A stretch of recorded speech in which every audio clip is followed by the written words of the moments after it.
ಚಿಂತಾಮಣಿ ನಗರದ ಆಶ್ರಯ ಬಡಾವಣೆಯಲ್ಲಿರುವ ಸರ್ಕಾರಿ ಪ್ರೌಢಶಾಲೆಯಲ್ಲಿ ನೂತನವಾಗಿ 1.25 ಕೋಟಿ ರೂಪಾಯಿ ವೆಚ್ಚದಲ್ಲಿ ಕಟ್ಟಡ ಹಾಗೂ ಶೌಚಾಲಯ ನಿರ್ಮಾಣ ಮಾಡುವ ಕಾಮಗಾರಿಯ ಶಂಕುಸ್ಥಾಪನೆಯನ್ನು ಉನ್ನತ ಶಿಕ್ಷಣ ಸಚಿವರು ಹಾಗೂ ಜಿಲ್ಲಾ ಉಸ್ತುವಾರಿ ಸಚಿವ ಡಾಕ್ಟರ್ ಎಂಸಿ ಸುಧಾಕರ್ ನೆರವೇರಿಸಿದರು. ನಂತರ ಮಾತನಾಡಿದ ಅವರು, ಸ್ಪರ್ಧಾತ್ಮಕ ಜಗತ್ತಿನಲ್ಲಿ ಭಾರತದ ನಮ್ಮ ಮಕ್ಕಳು ದೊಡ್ಡ ಮಟ್ಟದಲ್ಲಿ ಜಗತ್ತಿನ ಮುಂದುವರೆದ ರಾಷ್ಟ್ರದಲ್ಲಿ ತಮ್ಮ ಛಾಪನ್ನು ಮೂಡಿಸುವ ನಿಟ್ಟಿನಲ್ಲಿ ನಮ್ಮ ಮಕ್ಕಳು ತಮ್ಮ ಪ್ರತಿಭೆಯನ್ನು ಪ್ರದರ್ಶಿಸುತ್ತಿದ್ದಾರೆ. ಆದರೆ ಜನಸಂಖ್ಯೆ ತಕ್ಕಂತೆ ನಾವು ನಿರೀಕ್ಷೆಗೆ ಮೀರಿದ ಗುಣಮಟ್ಟದ ಶಿಕ್ಷಣವನ್ನು ಕೊಡಲಿಕ್ಕೆ ವಿಫಲವಾಗಿದ್ದೀವಿ ಎಂದು ಅನಿಸುತ್ತಿದೆ ಎಂದರು. ಇನ್ನು ಸರ್ಕಾರಗಳು ಅಧಿಕಾರಕ್ಕೆ ಬಂದು ಹೋಗುತ್ತವೆ, ಆದರೆ ಶಿಕ್ಷಣಕ್ಕೆ ನೀಡುವ ಗುಣಮಟ್ಟ ವೇಗ ಸಾಲದು. ವೇಗ ಹೆಚ್ಚಿಸುವ ನಿಟ್ಟಿನಲ್ಲಿ ನಾನು ಸರ್ಕಾರಿ ಪ್ರೌಢಶಾಲೆಗಳಲ್ಲಿ ಹೊಸ ಪ್ರಯೋಗವನ್ನು ಮಾಡುವ ನಿಟ್ಟಿನಲ್ಲಿ ನಮ್ಮ ಜಿಲ್ಲೆಯಲ್ಲಿ ತಯಾರಿ ನಡೆಸುತ್ತಿದ್ದೇನೆ ಎಂದರು. ಇದನ್ನ ಓಸಾಟ್ ನನಗೆ ಇವರೆಲ್ಲ ಗೊತ್ತಿದ್ರು, ಯಾರು ನಮ್ಮ ವೀರಣ್ಣಗೌಡರೆಲ್ಲ ಪರಿಚಯ ಇದ್ರು, ಪ್ರಸಾದ್ ಅವ್ರ ಪರಿಚಯ ಇರಲಿಲ್ಲ ನಮಗೆ. ಆದರೆ ವೀರಣ್ಣಗೌಡರು ನನಗೆ ಮುಂಚೆಯಿಂದ ಪರಿಚಯ. ಆದರೆ ನಮ್ಗೆ ಯಾರಿಗೂ ಐಡಿಯಾ ಸಿಗಲಿಲ್ಲ. ಅವರು ಮತ್ತೆ ಗೊತ್ತಾಯಿತು ಹಿಂಗೆ ಮಾಡ್ತಾಯಿದ್ದೀವಿ ಅಂತ. ಅವರು ಬೇರೆ ರೀತಿಯಲ್ಲಿ ವಿನ್ಯಾಸ ಮಾಡಿದರು, ಅದನ್ನು ಬದಲಾವಣೆ ಮಾಡುವಂಥದ್ದು ಹೇಳ್ತೀನಿ. ಈಗ ಇದೇ ವೇದಿಕೆಯಲ್ಲಿ ಉಪಸ್ಥಿತರಿರುವ ರಂಗಾರೆಡ್ಡಿ ಅವರ ಸೋದರಿ, ಅವರ ಕುಟುಂಬ ಬೆಂಗಳೂರಿನಲ್ಲಿ ನೆಲೆಸಿರ್ತಕ್ಕಂಥವರು, ನಮ್ಮ ಬಾಬು ರೆಡ್ಡಿ ಮತ್ತು ನಾಗೇಂದ್ರ ಅವರ ಅತ್ತೆ, ಸೋದರತ್ತೆ ಅವರ ಕುಟುಂಬಸ್ಥರು ಈಗ ಇದಕ್ಕೆ ದಾನಿಗಳಾಗಿದ್ದಾರೆ. ಅವ್ರಿಗೂ ನಾನು ಈ ಸಂದರ್ಭದಲ್ಲಿ ನನ್ನ ಕೃತಜ್ಞತೆಗಳನ್ನು ಎಲ್ಲ ಹುಡ್ಕೊಂಡೋಗಿ ಮತ್ತೆ ನಮ್ಮೂರಿಗೆ ಬಂದಿದೆ.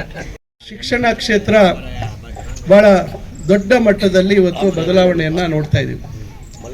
ಭಾಳಷ್ಟು ಇವತ್ತು ಸ್ಪರ್ಧಾತ್ಮಕ ಜಗತ್ತಿನಲ್ಲಿ ಭಾರತದ ನಮ್ಮ ದೇಶದ ಮಕ್ಕಳು ಇವತ್ತು ದೊಡ್ಡ ಮಟ್ಟದಲ್ಲಿ ಇವತ್ತು ಜಗತ್ತಿನ ಬೇರೆ ಬೇರೆ ಮುಂದುವರೆದ ರಾಷ್ಟ್ರಗಳಲ್ಲಿ ಕೂಡ ನಮ್ಮ ಛಾಪನ್ನು ಮೂಡಿಸ್ತಕ್ಕಂಥ ನಿಟ್ಟಿನಲ್ಲಿ ಇವತ್ತು ನಮ್ಮ ಮಕ್ಕಳು ತಮ್ಮ ಪ್ರತಿಭೆಯನ್ನು ವ್ಯಕ್ತಪಡಿಸ್ತಕ್ಕಂಥದ್ದನ್ನು ನಾವು ನೋಡಿದ್ದೀವಿ. ಆದರೆ ನಮ್ಮ ಜನಸಂಖ್ಯೆ ಏನಿದೆ, 140 ಕೋಟಿಗಿಂತ ಹೆಚ್ಚು ಏನು ಇವತ್ತು ಜನಸಂಖ್ಯೆ ಇದೆ, ಈ ಜನಸಂಖ್ಯೆಯ ಗಾತ್ರವನ್ನು ನಾವು ನೋಡಿದಾಗ ಎಲ್ಲೋ ಒಂದು ಕಡೆ ನಾವು ನಿರೀಕ್ಷಿತ ಮಟ್ಟದಲ್ಲಿ ನಮ್ಮ ಮಕ್ಕಳಿಗೆ ಗುಣಮಟ್ಟದ ಶಿಕ್ಷಣ ಈಗಿನ ಕಾಲಕ್ಕೆ ಬದಲಾಗ್ತಾ ಇರ್ತಕ್ಕಂಥ ಒಂದು ವ್ಯವಸ್ಥೆಯಲ್ಲಿ ಇರ್ತಕ್ಕಂಥ ಶಿಕ್ಷಣವನ್ನು ಕೊಡಲಿಕ್ಕೆ ಎಲ್ಲೋ ವಿಫಲ ಆಗಿದ್ದೀವಿ ಅಂತಕ್ಕಂಥದ್ದು ನನ್ನ ಅನಿಸಿಕೆ. ಅದರಿಂದ ಸರ್ಕಾರಗಳು ಬರ್ತಾ ಇದ್ದಾವೆ, ಹೋಗ್ತಾ ಇದ್ದಾವೆ, ಪ್ರಯತ್ನ ಆಗ್ತಾ ಇದೆ, ಆದರೆ ಆ ವೇಗ ಸಾಲದು ಅಂತಕ್ಕಂಥದ್ದು ನನ್ನ ಅಭಿಪ್ರಾಯ.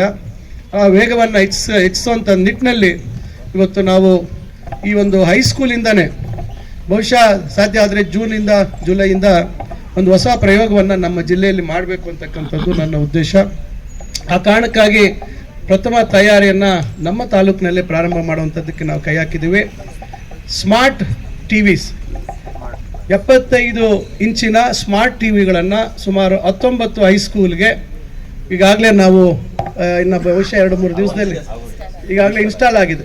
ತಾಲೂಕ್ ಪಂಚಾಯಿತಿ, ಜಿಲ್ಲಾ ಪಂಚಾಯಿತಿ ಅನುದಾನದಲ್ಲಿ ನಾನು ಅದಕ್ಕೆ ಹಣವನ್ನು ಕೊಟ್ಟು ಸುಮಾರು 1,75,000 ಒಂದು ಟಿ ವಿ ಮತ್ತು UPS. ನಮ್ಗೆ UPS 50,000 ರೂಪಾಯಿ ಆಯಿತು. ಟಿ ವಿಗಿಂತ ಜಾಸ್ತಿ ಟಿ ವಿ ಅಷ್ಟೇ ಸ್ವಲ್ಪ ಹೆಚ್ಚು ಕಮ್ಮಿ. ಆಮೇಲೆ ಕಂಟೆಂಟು ಕೊಡ್ತಾ ಇದ್ದಾರೆ.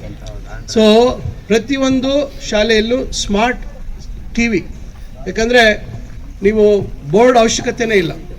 ಸ್ಮಾರ್ಟ್ ಕ್ಲಾಸ್ ರೂಮು ಇವೆಲ್ಲ ಮತ್ತೊಂದು ಪ್ರೊಜೆಕ್ಷನ್ ಸಿಸ್ಟಮ್ಮು, ಸ್ಕ್ರೀನು ಮತ್ತು ಅದ್ರ ಮೇಲೆ ಬರೀತಕ್ಕಂಥದ್ದು, ಇವೆಲ್ಲ ಲ್ಯಾಪ್ಟಾಪ್ ಇಟ್ಕೊಳೋದು, ಕಂಪ್ಯೂಟರ್ ಇಟ್ಕೊಳೋದು, ಇವೆಲ್ಲ ಹೋಗಿ ಇವತ್ತು ನೇರವಾಗಿ ಇವತ್ತು ಇಂಟರ್ನೆಟ್ ಫೆಸಿಲಿಟಿ ವ್ಯವಸ್ಥೆ ಆಗಿಬಿಟ್ರೆ ಇವತ್ತು ನೇರವಾಗಿ ನಾವು ಯಾವ್ದು ಬೇಕಾದ್ರೂ ಕಂಟೆಂಟ್ನ ಡೌನ್ಲೋಡ್ ಮಾಡ್ಕೋಬೋದು, ಏನು ಬೇಕಾದ್ರೂ ನೋಡ್ಲಿಕ್ಕೆ ಅವಕಾಶ ಆಗುತ್ತೆ.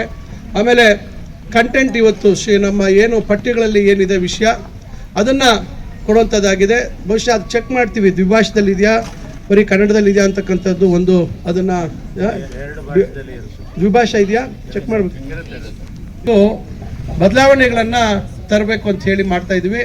ಅದೇ ಸಮಯಕ್ಕೆ ನನಗೆ ನಮ್ಮ ಸ್ನೇಹಿತರು ಒಬ್ಬರು ರೋಟರಿ ಕ್ಲಬ್ಬಲ್ಲಿ ಒಂದು ಭಾಗದ ಮುಖ್ಯಸ್ಥರಾಗಿರ್ತಕ್ಕಂಥ ಚಂದ್ರಪ್ರಕಾಶ್ ಅಂತಕ್ಕಂಥವ್ರು ನನಗೆ ಫೋನ್ ಮಾಡಿ ಈ ರೀತಿ ನಿಮ್ಮ ತಾಲೂಕಿನಲ್ಲೇ ನಾವು ಸ್ಮಾರ್ಟ್ ಕ್ಲಾಸ್ ರೂಮ್ಸ್ ಮಾಡಬೇಕು ಅಂತ ಹೇಳಿದ್ರು.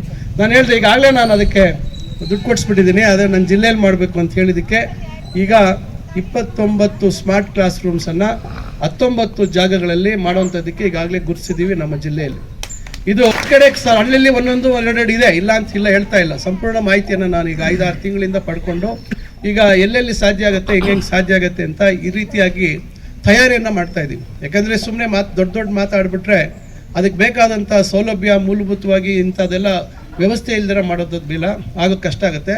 ಮತ್ತು ಕೌಶಲ್ಯಾಭಿವೃದ್ಧಿ ಇಲಾಖೆ ಜೊತೆಯಲ್ಲೂ ನಾನು ನಿರಂತರ ಸಂಪರ್ಕದಲ್ಲಿದ್ದೀನಿ.